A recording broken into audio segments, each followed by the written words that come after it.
أجمع الدعاء ما ورد في الكتاب والسنة، دعوتان من أجمع من جوامع الكلم في الكتاب والسنة.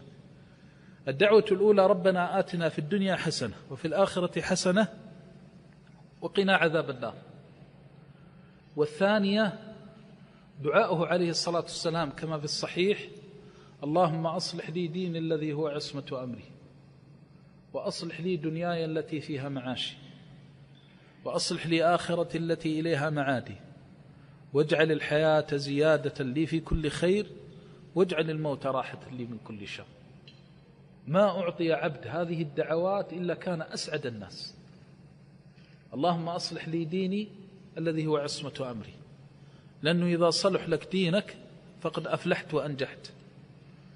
عصمة أمري، ولذلك إذا حفظت في دينك فقد حفظت، وإذا ضاع الدين ضاع العبد وهلك، نسأل الله السلامة والعافية. وأصلح لي دنياي التي فيها معاشي، ففوضت إلى الله أن يصلح أمر الدنيا فيكفيك همها وغمها، وأصلح لي آخرتي التي إليها معادي. وهذا من أعظم ما يكون أن الإنسان تصلح له آخرته فيزحزح عن النار ويدخل الجنة، فمن زحزح عن النار وأدخل الجنة فقد فاز، جعلنا الله وإياكم منه.